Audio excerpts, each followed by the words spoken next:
Various techniques of breast augmentation या breast implant surgery. आज इस वीडियो में हम डिस्कस करेंगे कि क्या डिफरेंट टेक्निक्स होते हैं ब्रेस्ट इम्प्लांट सर्जरी के या breast augmentation surgery. Hi, I am doctor Hiranmayi Jha. I am a plastic surgeon and we are dealing with a lot number of non-surgical and surgical procedures related to cosmetic and plastic surgery. So various techniques which are there for breast implant surgeries are important with respect to the patient, as it gives you an idea about the scar that you can land up post surgery. तो कहाँ से implant की placement हो सकती है? तो number 1 है कि इंफ्रामैमरी क्रीज में, या कि जो आपके ब्रेस्ट की क्रीज होती है, उसमें एक छोटा सा इंसेशन के माध्यम से इम्प्लांट को डाला जा सकता है। दूसरा तरीका है कि आर्मपिट के थ्रू भी डाल सकते हैं।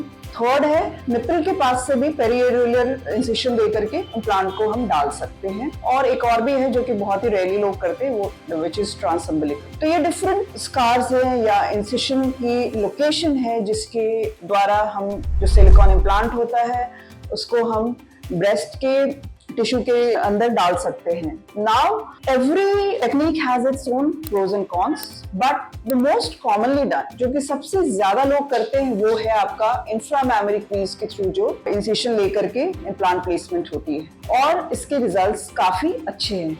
एक कि आपको एक्सेस मिलता है पूरी ब्रेस्ट टिश्यू के लिए, एंड नंबर 2, ये जो क्रीज है इसमें ग्रेजुअली द स्कार आराम से कैमोफ्लेज हो जाता है, हिडन एरिया में होता है और वो फिनिश हो जाता है gradually. Now another thing is कि इम्प्लांट को हम कहाँ प्लेस करते हैं, क्या बिल्कुल स्किन एनवेलप के नीचे डालते हैं या फिर ब्रेस्ट मसल के अंदर डालते हैं। तो ये पेशेंट का जो फैक्टर है उस पर डिपेंड करता है कि क्या कितनी टिश्यू है, कितनी कवरेज हमारे पास। अगर हमारे पास सफिशिएंट टिश्यू एनवेलप है तो हम फेशिया के ऐसा फेशियल डाल सकते हैं जो कि मसल के ऊपर होता है और it gives a good contour. लेकिन अगर पेशेंट थिन है और उसकी जो स्किन एनवेलप है वो अगर बहुत सफिशिएंट नहीं है जो कि इम्प्लांट को कवर कर सके, तो मेनी टाइम्स हम लोगों को मसल को हल्की सी कट दे करके डालना पड़ता है, और इसको हम कहते हैं ड्यूल प्लेन टेक्निक और submuscular placement with partial implant being under the muscle और partial above the muscle. So these are the various techniques by which